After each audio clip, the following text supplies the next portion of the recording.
அண்ணங்களா எல்லாரும் எப்படி இருக்கீங்க?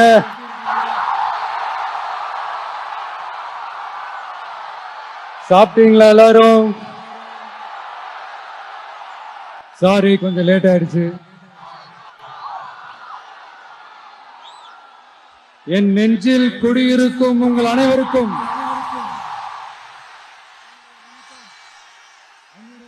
என்னுடைய வணக்கம்.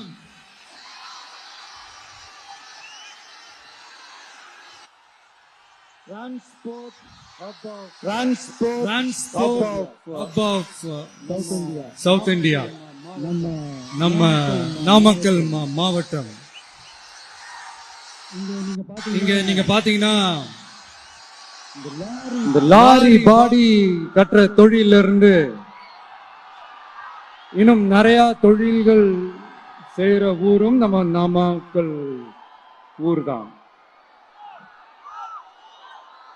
அது மட்டும் இல்ல, நாமக்கல் மாவட்டத்தோட இந்த முட்டை உலகமும் கூட ரொம்ப ஃபேமஸ். எக் சிட்டின்னு கூட கூப்பிடுவாங்க. அது மாதிரி தமிழ்நாட்டு மக்களுக்கு இந்த சத்தான உணவு முட்டை கொடுக்கிற ஊர் மட்டும் இல்ல, தமிழ்நாட்டு மக்களுக்கு உணர்ச்சி ஊற்ற மண்ணும் கூட. இதை நான் ஏன் சொல்றேன்னா, ரெண்டு வரிகள் சொன்னா உங்களுக்கு ஈஸியா கனெக்ட் ஆகும்.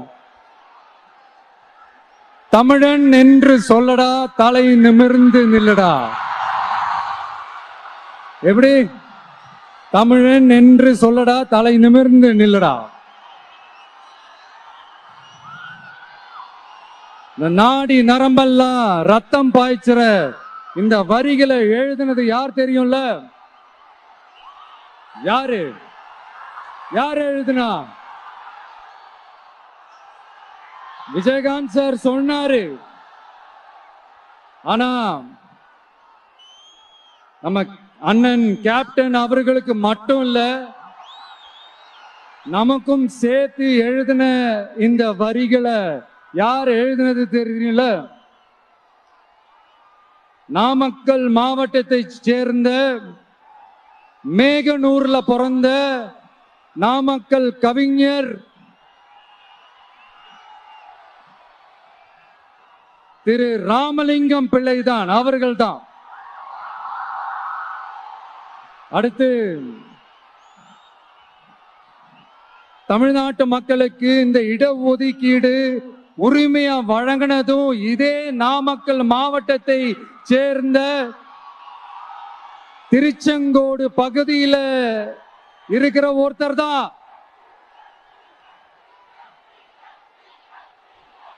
நம்ம சென்னை மாகாணத்தோட முதலமைச்சரா இருந்த சுப்பராயன் அவர்கள். அவர்தான் அந்த மாபெரும் மனிதர். மக்களுக்கு இடஒதுக்கீடு உரிமைய வழங்கினதுல இவருக்கு மிகப்பெரிய ஒரு பங்கு ஒன்று இருக்கு.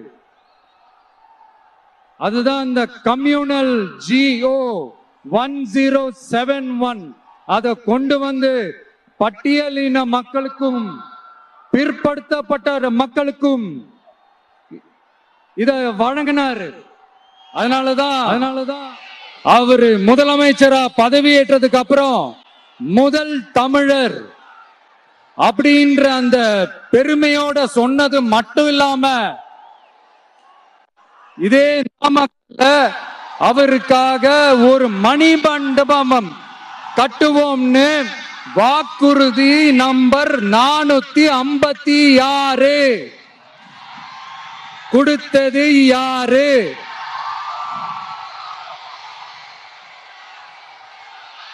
சொன்னாங்களே, செஞ்சாங்களா? அதாவது ஒரு படத்துல நம்ம வடிவேல் சார் இந்த எம்டி பாக்கெட்டை எடுத்து இப்படி காட்டுவார் தெரியுமா?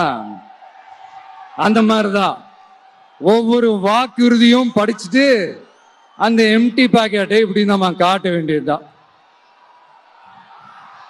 இப்ப நம்ம நாமக்கல் மாவட்டத்துல வாக்குறுதிகளா அது செய்வோம் இது செய்வோம்னு நிறைய சொன்னாங்களே, அதுல ஒரு சின்ன லிஸ்ட் மட்டும் இப்ப நம்ம பார்ப்போம். ஒவ்வொரு ஒன்றியத்திலும் தானிய சேமிப்பு கிடங்குகள் அமைக்கப்படும். இவை உலர் களங்களுடன் கூடிய கொள்முதல் நிலையங்களுடன் இணைக்கப்படும். வாக்குறுதி நம்பர் 50.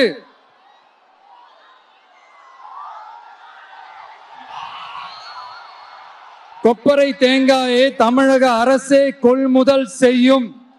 அதிலிருந்து தேங்காய் எண்ணெயை உற்பத்தி செய்து நியாய விலை கடைகள் மூலம் விற்பனை செய்ய நடவடிக்கை எடுக்கப்படும். வாக்குறுதி நம்பர் 66.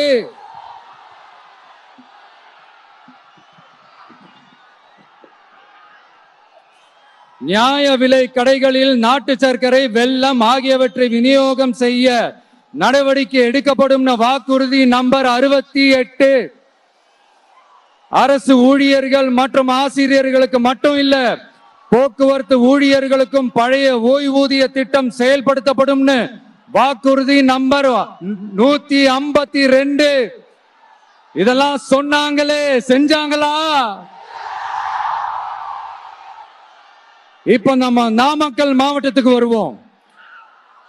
ஒரு நாளைக்கு 5 கோடி முட்டைகள் உற்பத்தி செய்யப்பட்டு உலகம் முழுவதும் ஏற்றுமதி ஆகிற இந்த நாமக்கல் மாவட்டத்தில் அந்த முட்டைகள் வீணாகாம பாதுகாப்பா வைக்க முட்டை சேமிப்பு கிடங்குகள் அமைக்கணும்.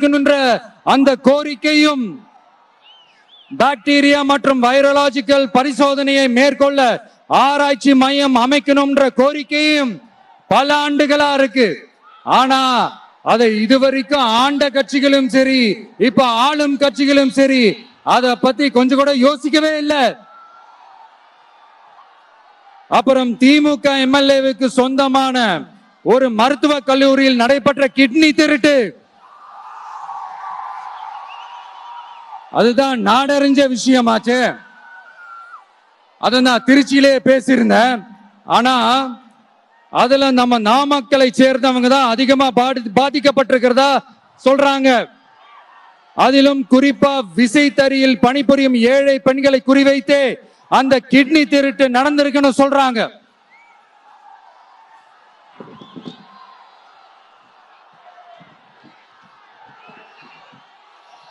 இதுல ஈடுபட்டவங்கள யாரா இருந்தாலும் நம்ம ஆட்சி அமைஞ்சதும்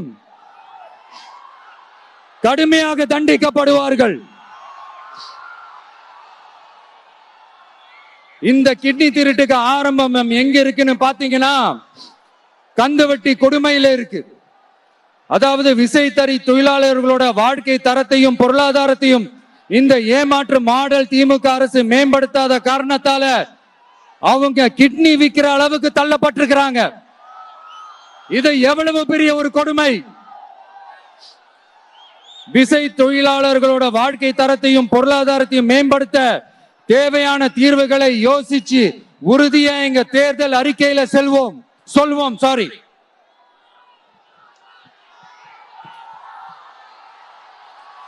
நான் இந்த சுற்றுப்பயணத்துல எல்லா ஊருக்கும் போகும்போது ஒரே விஷயத்தை தான் மக்கள் ரிப்பீட்டடா நம்ம கிட்ட சொல்றாங்க.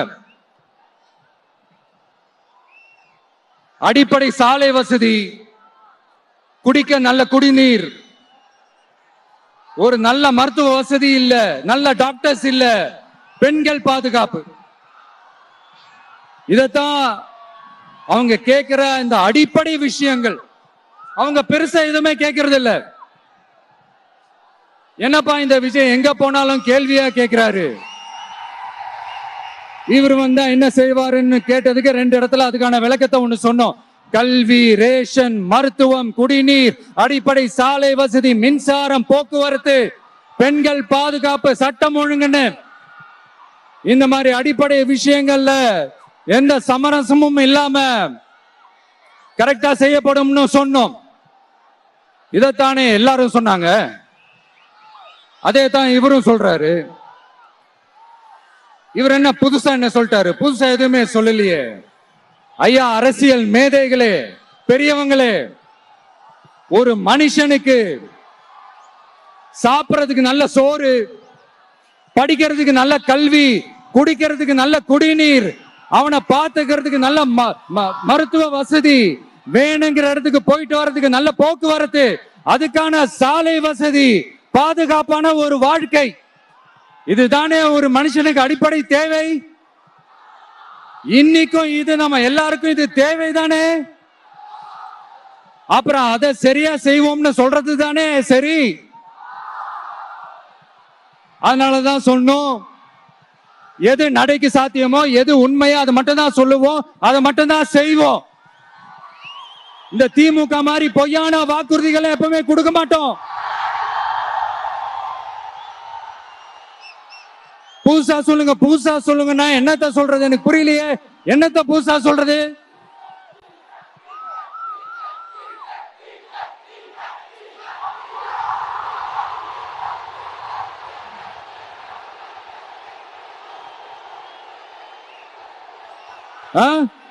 புதுசா என்னப்பா சொல்றது? செவ்வாய் கிரகத்துல ஐடி கம்பெனி கட்டப்படும், காத்துல கல்வீடு கட்டப்படும், அமெரிக்காவுக்கு ஒத்தடி பாதை போதப்படும், வீட்டுக்குள்ளே ஏரோப்ளேன் ஓட்டப்படும். இந்த மாதிரி அடிச்சு விடுவோமா? நம்ம சிஎம் அவர்கள் அடிச்சு விடுவாரு, அந்த மாதிரி அடிச்சு விடுவோமா?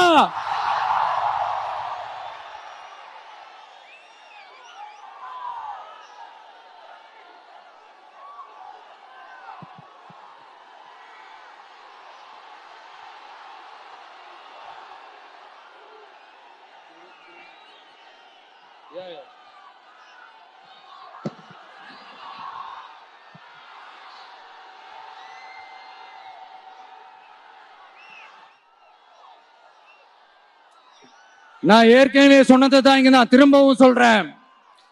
ஒண்ணு, இந்த பாசிச பாஜக அரசோட எப்பவுமே நாங்க ஒத்து போக மாட்டோம். ஒண்ணு. ரெண்டாவது, இந்த திமுக அரசு மாதிரி அண்டர் கிரவுண்ட் டீலிங், மறைமுக உறவுக்காரர்களா இந்த பாஜகவோட எப்பவுமே நாம இருக்க மாட்டோம். ரெண்டு. மூணாவது, மூச்சுக்கு முன்னொரு தடவை அம்மா அம்மா அம்மான்னு சொல்லிக்கிட்டு ஜெயலலிதா மேடம் சொன்ன அந்த விஷயத்தை டோட்டலா மறந்துட்டு ஒரு பொருந்தா கூட்டணியா ஒரு கூட்டணியை ஒண்ணு அமைச்சுக்கிட்டு கேட்டா தமிழ்நாட்டோட நலனுக்காக இந்த பாஜகவோட கூட்டணி வச்சிருக்கோம்னு சொல்லிக்கிறாங்களே, அவங்கள மாதிரியும் நாம இருக்க மாட்டோம். இல்ல, நான் தெரியாம தான் கேக்குறேன். இந்த பாஜக அரசு தமிழ்நாட்டுக்கு என்ன செஞ்சிட்டாங்க? நீட்டை ஒழிச்சிட்டாங்களா? கல்விக்கு தேவையான அந்த நிதியை முழுசா கொடுத்துட்டாங்களா? இல்ல தமிழ்நாட்டுக்கு தேவையான எல்லா விஷயங்களையும் தான் சரியா செஞ்சிட்டாங்களா? அப்புறம் எதுக்காக இந்த சந்தர்ப்பவாத கூட்டணின்னு நான் கேட்கல. புரட்சி தலைவர் எம்ஜிஆர் அவர்களோட உண்மையான தொண்டர்கள் அவங்க கேக்குறாங்க. சரிப்பா, அவங்க கூட்டு பொரியல் அப்பளம்னு எதையாவது கிண்டிக்கிட்டோம், நமக்கு எதுக்கு? மக்களே, இன்னொரு முக்கியமான விஷயம், இத கவனமா கேளுங்க. அதிமுக பாஜக நேரடி ஒரு உறவுக்காரர்கள்னு எல்லாருக்குமே தெரியும். அவங்களோட கூட்டணி மேல மக்களுக்கு எந்த ஒரு நம்பிக்கையும் இல்லைன்னு எல்லாருக்குமே தெரியும். ஆனா அட் த சேம் டைம் இந்த திமுக குடும்பம் இந்த பாஜகவோட அண்டர் கிரவுண்ட் டீலிங், மறைமுக உறவுக்காரர்களா இருக்காங்கன்றது தயவு செஞ்சு மறந்துடாதீங்க. வரப்போற தேர்தல், அடுத்த வருஷம் வரப்போற தேர்தல் நீங்க திமுகவுக்கு ஓட்டு போட்டீங்கன்னா அது பாஜகவுக்கு ஓட்டு போட்ட மாதிரி.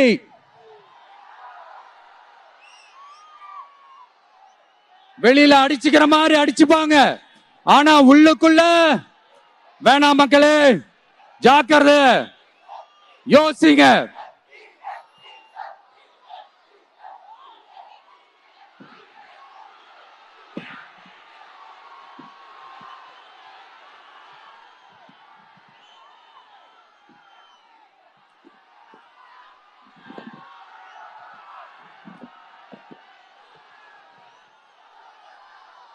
அதனாலதான் மறுபடியும் சொல்றேன், திரும்பவும் சொல்றேன், 2026ல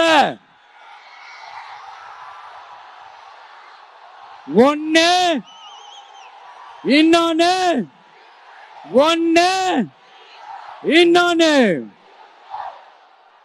அதாவது ஒண்ணு மாபெரும் மக்கள் சக்தி கொண்ட எளியோரின் குரலா இருக்கிற களத்துல இருக்கிற டிவிக்கு, இன்னொன்னு கொள்கைன்ற பேர்ல மக்களை ஏமாத்திக்கிட்டு கொள்ளையடிச்சுக்கிட்டு தமிழ்நாட்டை ஏமாத்துற இந்த டிஎம்கே, இந்த ரெண்டு பேருக்கு நடுவுல தான்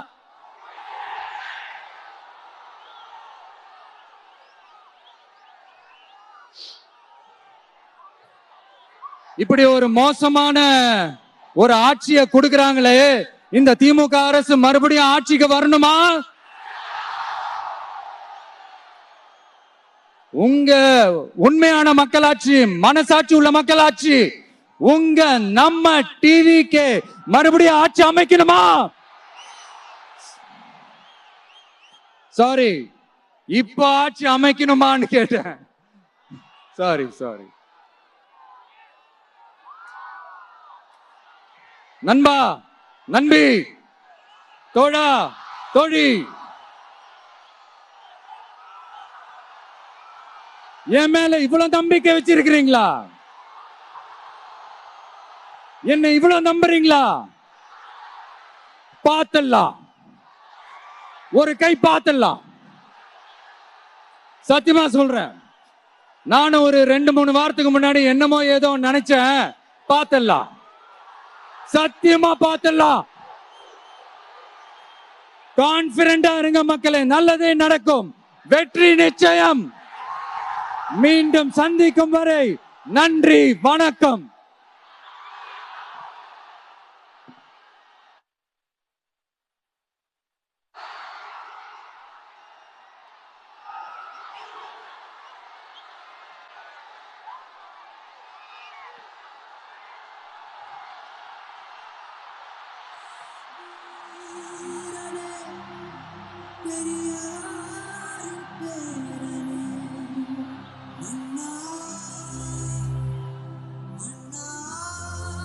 ஆரம்பத்துல பேசும்போது மைக்கு, சாரி, எனக்கும் அந்த மைக்குக்கும் ஒரு மாதிரி ரொம்ப டிஃபரன்ஸா கேட்டுட்டு இருந்தது.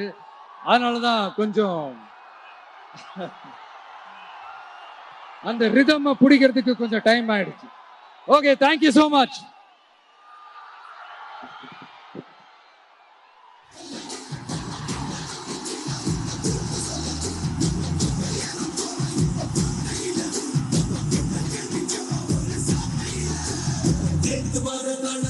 இன்று முதல் மாறும் வீதி மக்கள் மன்னன் அளவான நெருப்பா.